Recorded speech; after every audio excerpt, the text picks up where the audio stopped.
Altar com Deus.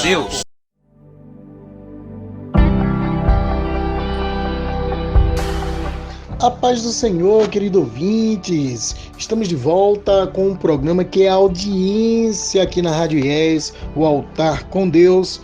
Esse programa que nos aproxima mais de Deus, mas também traz informação para a nossa alma, para o nosso espírito. Queridos, hoje nós teremos um quadro novo, um quadro com tema geral, falando sobre atualidades. E dentro desse quadro, estaremos hoje abordando um tema sobre o autismo, por definição da ciência, que não é uma doença, tampouco algo que precisa ser curado.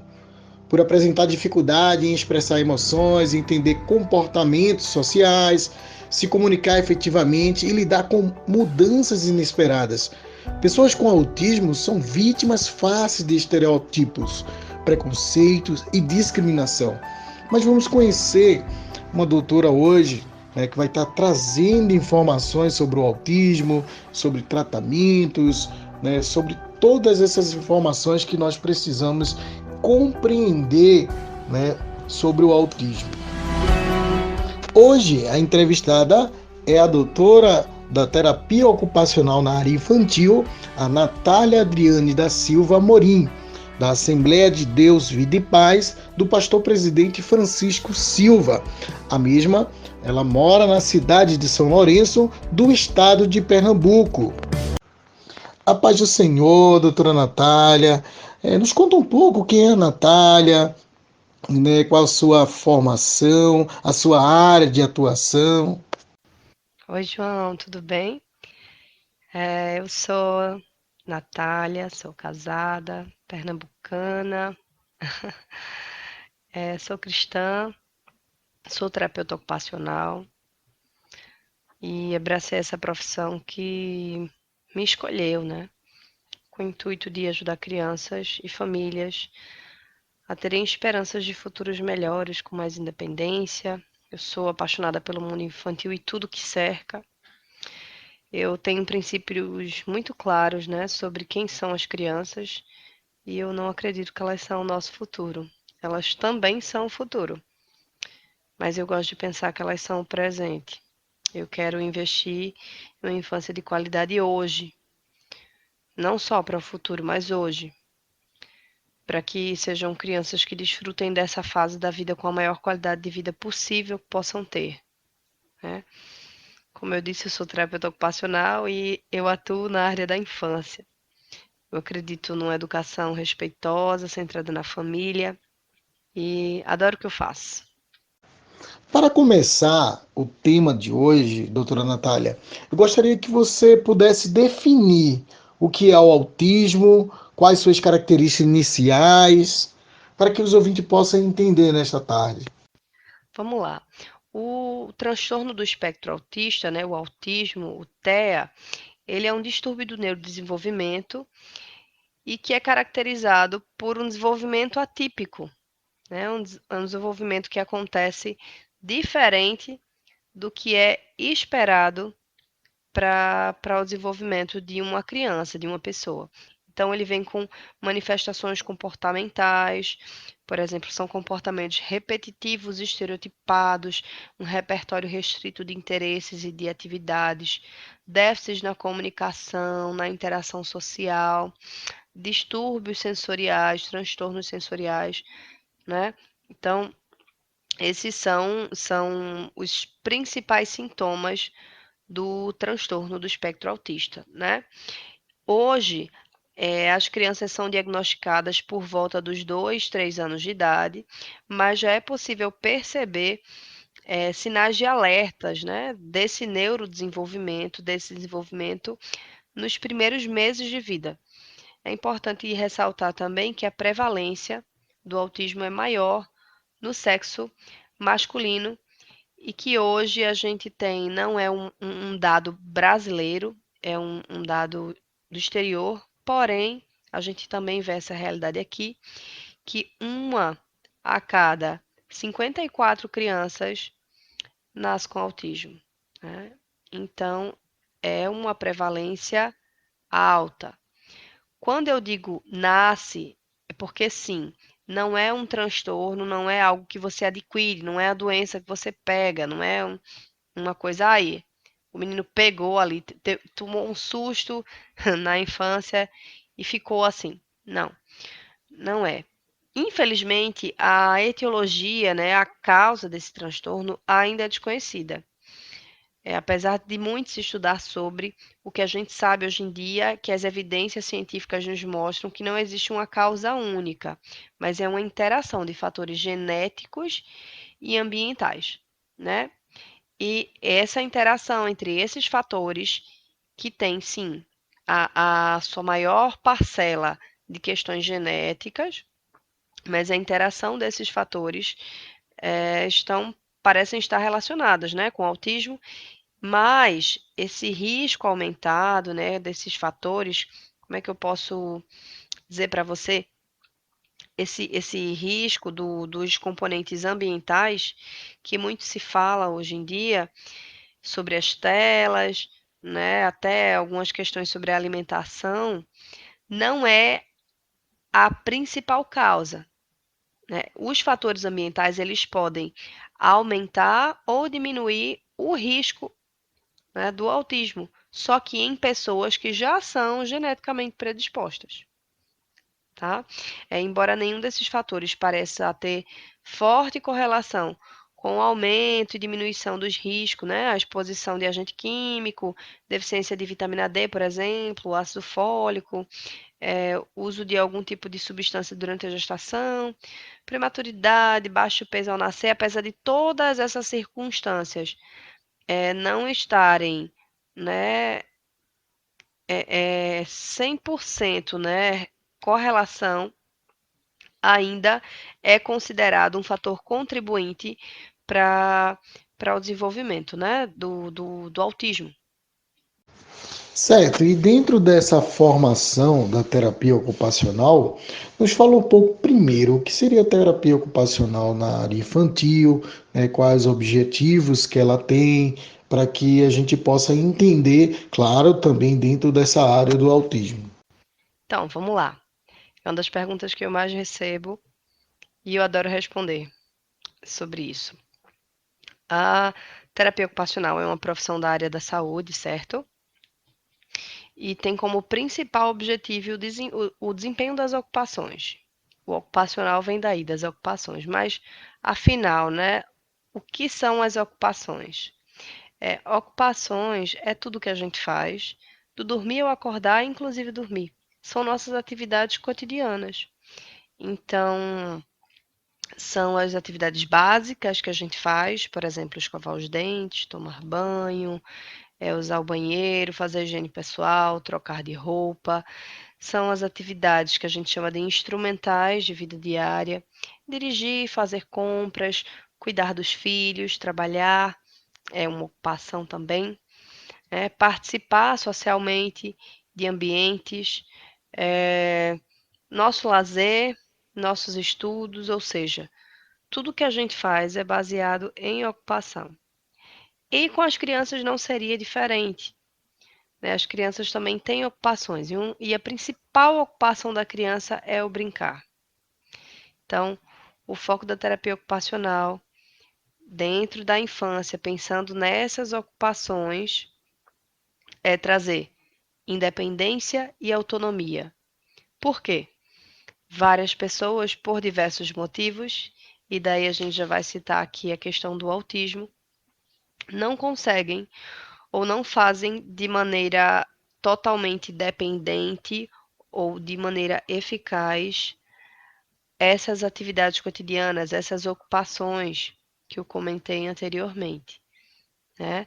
Então, quando ele não consegue desenvolver essas ocupações, né, realizar essas ocupações, seja por uma dificuldade física, mental, social, sensorial, cognitiva, ou por algum transtorno instalado, como é o caso do autismo, a terapia ocupacional vai atuar para que essa pessoa seja, né, dependente, autônoma e realize essa ocupação da melhor maneira possível.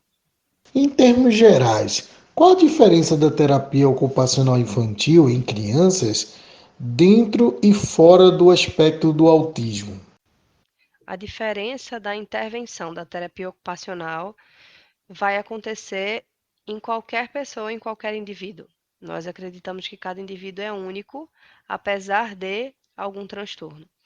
Uma criança com TEA não é igual a outra criança com TEA. Todas são diferentes, apesar de terem sintomas parecidos, o mesmo transtorno diagnosticado. São crianças que vivem em contextos diferentes, com famílias diferentes, condições socioeconômicas diferentes, interesses diferentes. Então, o atendimento é sempre individualizado. Pensando em crianças típicas, como a gente chama, segue-se também a mesma linha de raciocínio. Cada criança é única. Porém, como eu falei, existem sintomas, né, que são as características principais para encaixar uma criança dentro do transtorno. É bom também ressaltar que quem dá esse diagnóstico é o neurologista infantil. E quando a gente identifica, né, quando a gente descobre esse transtorno, recebe um laudo, recebe uma criança já diagnosticada, a gente já espera alguns comportamentos, a gente observa alguns comportamentos. Então, por exemplo, eu falei que as crianças têm dificuldade na comunicação, na interação social, e um dos primeiros pré-requisitos para essa dificuldade, né, para essa comunicação, é o contato visual. E muitas crianças, muitas pessoas que estão dentro do transtorno não conseguem fazer de maneira eficaz esse contato visual. Então, é algo que a gente, de cara, trabalha intervém, né, no tratamento dessas crianças com autismo. Já com crianças típicas, dependendo, claro, do caso, da situação da criança, a gente não trabalharia isso, tá? É importante também dizer que, apesar de sabermos as dificuldades, os sintomas pré-existentes, né, que as crianças dentro do espectro têm, nosso trabalho é sempre guiado pelo que a família precisa, pelo que a família acha importante. Como eu disse, nós trabalhamos com ocupação, né? Terapeutas ocupacionais trabalham com ocupações com o cotidiano. E quem está no cotidiano dessas crianças é a família. Então, ninguém melhor que a família para nos dizer: olha, preciso de ajuda nisso, a gente precisa melhorar isso. E claro que dentro das nossas competências e expertise no, no transtorno, né, e no desenvolvimento infantil, porque na verdade a gente não trata transtorno, a gente trata a pessoa, a gente trata a criança com suas potencialidades e com suas dificuldades, que a gente segue uma linha de intervenção visando o melhor desempenho, né? E melhor qualidade de vida também para essa família, para essa criança. Então, doutora Natália, a gente sabe que como cristão, claro, obviamente, a gente sempre vai buscar em Deus as soluções para tudo na nossa vida. Mas sabemos também que Deus também deu sabedoria ao homem, né, trazendo conhecimento na área da saúde para poder nos ajudar, não é isso? Então, dentro dessa informação, né, para trazendo até mesmo exemplos ou quem sabe um conselho para os pais cristãos, porque assim, como lidar com uma situação como essa? É verdade, João. É uma demanda que eu atendo regularmente na minha prática clínica e eu recebo muitas famílias cristãs, religiosas como um todo e que têm muitas dúvidas, né? Algumas ainda não aceitam o diagnóstico, não conseguem compreender. Outras têm muito medo do futuro, de e agora? Como é que vai ser? E essa criança vai crescer, vai se desenvolver bem, vai ler, vai escrever, vai entrar numa faculdade, vai se casar, vai ter filhos, vai trabalhar. São muitos questionamentos. A primeira coisa que eu costumo dizer é que, ó, independente de diagnóstico, essa criança precisa ser muito amada, muito valorizada por ser quem ela é. Não pelo transtorno, mas por ser quem ela é.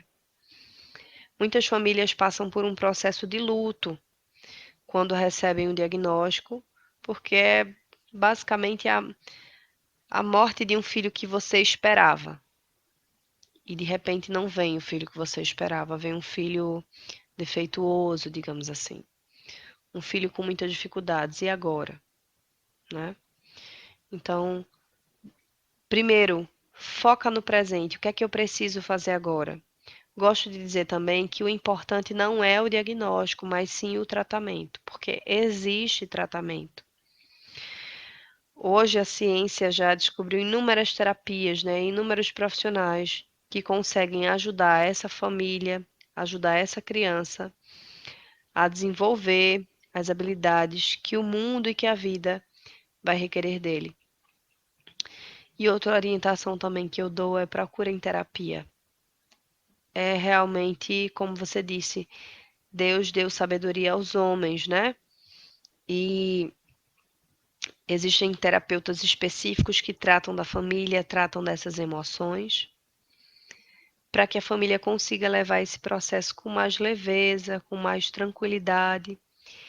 Também é muito bom a escolha de profissionais que eles confiem, profissionais especializados, para que o caminhar dessa criança em todo o seu desenvolvimento seja acompanhado e orientado por pessoas que entendem, são empáticas e também são pessoas de confiança para a família. Acho que essas são as principais coisas, João. Focar no agora, não pensar no diagnóstico e sim na criança e o que é que ela precisa para agora. É o contato visual, tá bom, então é isso que a gente vai fazer agora. Vamos trabalhar esse contato visual. O que ela precisa para agora? É o fazer gestos, é o compreender expressões faciais, então a gente vai trabalhar isso para agora. A faculdade, o casamento, isso fica para depois. Até porque ninguém consegue prever o futuro, independente de diagnóstico. Crianças típicas e atípicas, o futuro a gente não consegue saber como é que vai ser. Uma criança autista pode crescer e futuramente se casar. E uma que não é, pode crescer e não se casar. Pode crescer e não fazer uma faculdade. Então, geralmente eu oriento a família a focar no agora, a ser acompanhada por um terapeuta também de referência, a confiar nos profissionais que escolhem e iniciar o tratamento o mais rápido possível, porque quanto mais cedo, melhor o prognóstico, melhor resultados, porque o cérebro ainda está muito fresquinho, né? É a neuroplasticidade, que é a capacidade do cérebro de criar novas conexões, de aprendizagem, ela está muito ativa. Então, é o melhor momento da gente trabalhar. Dentro dos receios ou dificuldades dos pais enfrentarem, né, uma situação como essa, talvez de ter um filho, né, autista, com um grau de autismo, mas assim, mostrando para eles que a terapia ocupacional na área infantil pode ajudá-los, quais tipos de habilidades são possíveis de treinar ou desenvolver através das técnicas? Ótimo, João. Olha, o treino de habilidades, né, vai ter sempre como visão, como foco e como meta as ocupações, que são as atividades do cotidiano que eu comentei, né, com vocês. Então, quando a criança chega, vou dar um exemplo prático. Um paciente recente com 6 anos, um diagnóstico de autismo, nível de suporte 2, que hoje a gente não fala muito de graus mais, né? Leve, médio, severo. Hoje a gente fala de níveis de suporte, 1, 2 e 3. Os níveis de suporte é a quantidade de ajuda que essa pessoa vai precisar para realizar suas atividades, né? Então, nível de suporte 1, pouco ou nenhuma ajuda. 2, alguma ajuda. 3, muita ajuda. Então, a criança de nível de suporte 2 é não verbal, criança que ainda não fala, em terapia há mais ou menos 1 ano, com terapia ocupacional, fonoaudiologia, psicologia e outros, psicomotricidade, psicopedagogia. É uma criança que já deveria estar trocando de roupa só, colocando o sapato só, escovando os dentes só, apenas com supervisão e ainda não faz. Então a gente está nesse trabalho de independência há mais ou menos 1 ano e essa criança já ganhou muita coisa.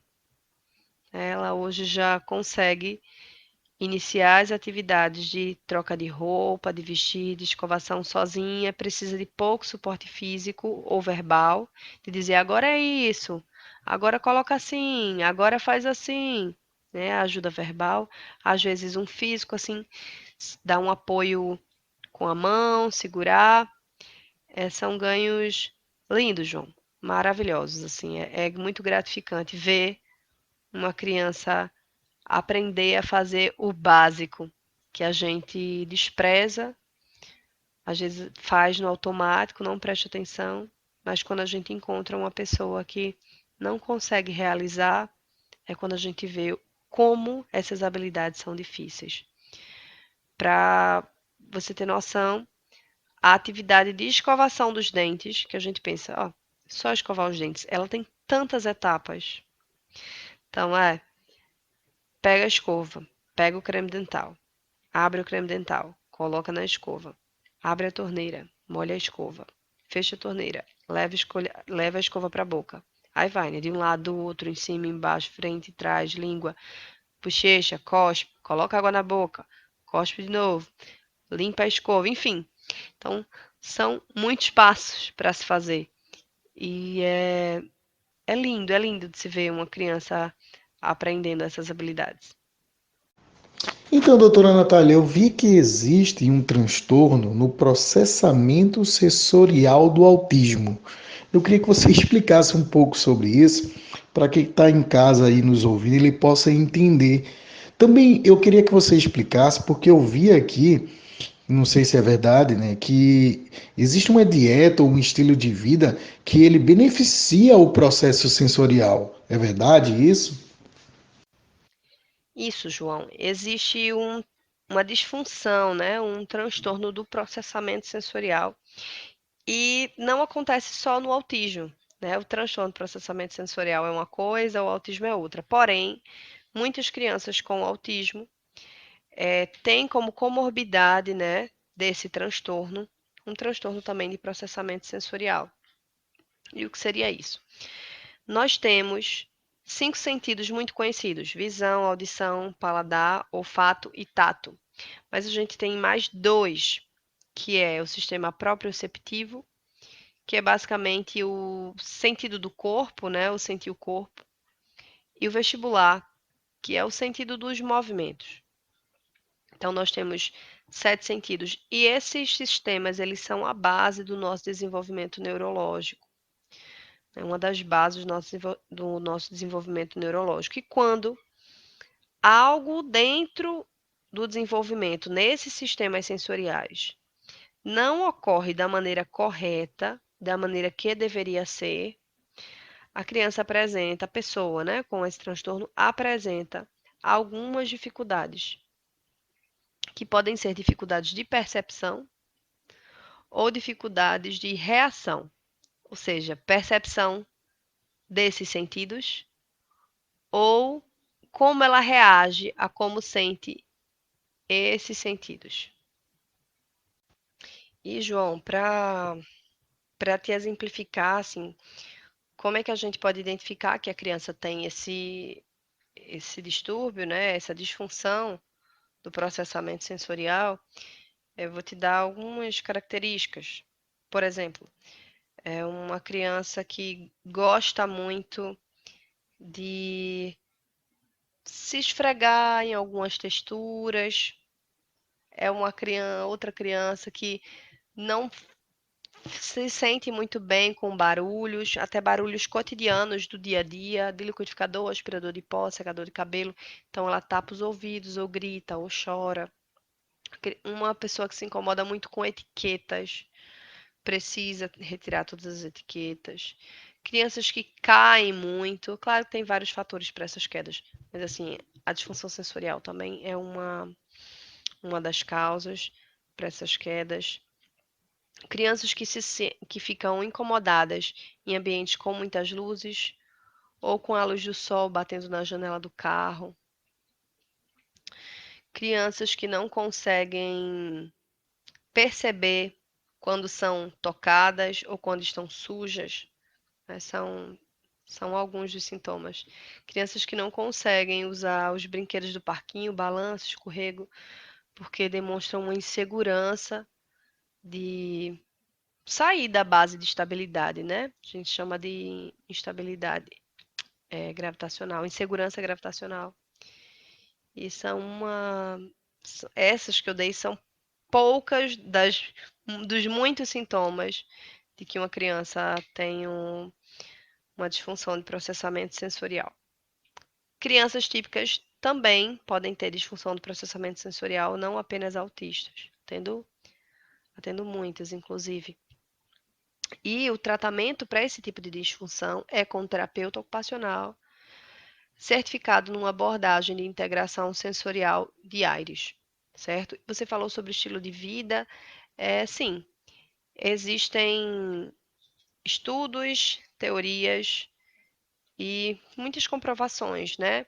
De dietas específicas, de estímulos sensoriais específicos para melhorar a qualidade de vida, o rendimento dessa criança e a aquisição de habilidades também dessa criança que está dentro do transtorno. Porém, esse estilo de vida vai depender muito da família e da criança. Como eu disse, há indivíduos e indivíduos.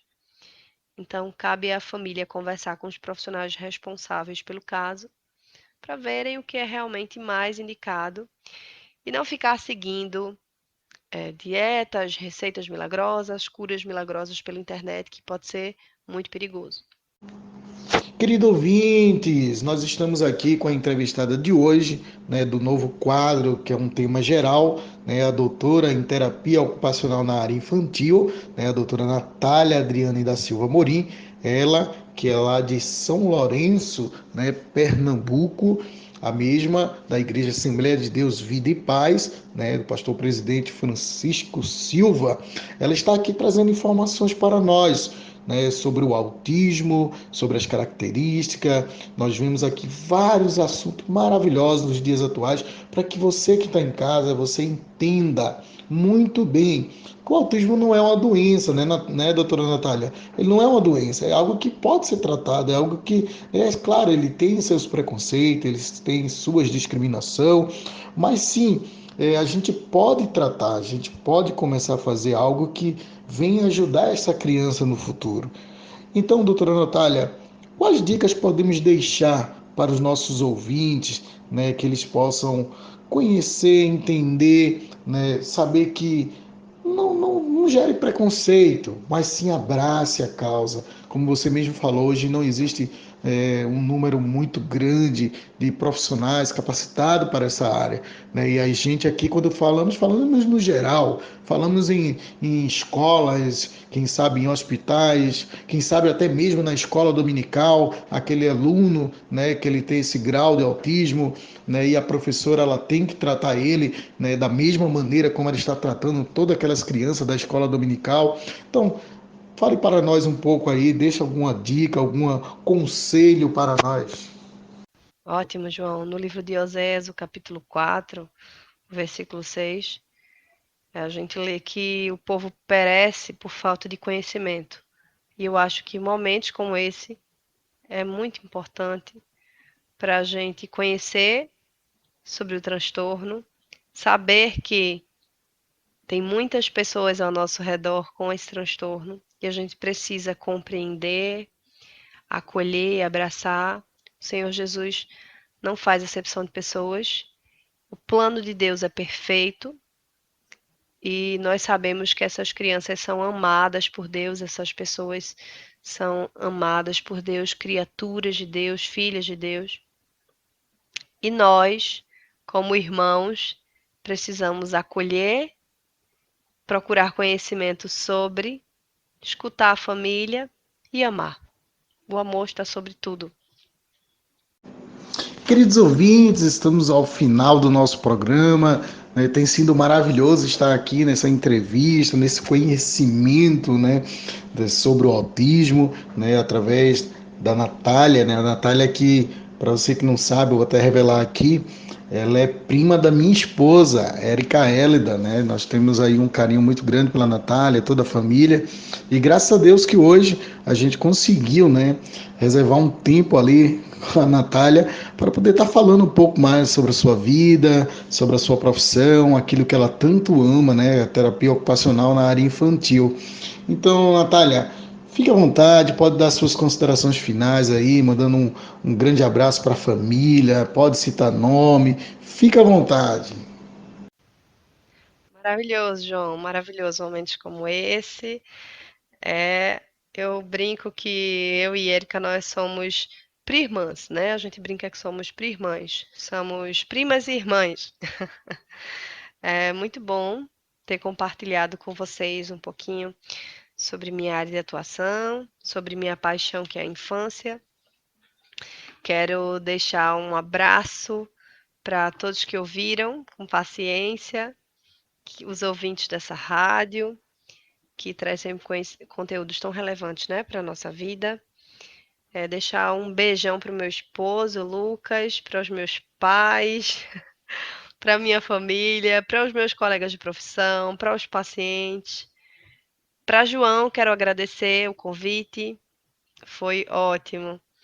Para aqueles que quiserem tirar mais algumas dúvidas, vocês podem me encontrar no Instagram, @to.nataliadriane, ou no meu WhatsApp, com DDD 81 997 5475 62 997 547562. Um abraço, espero um dia poder revê-los novamente.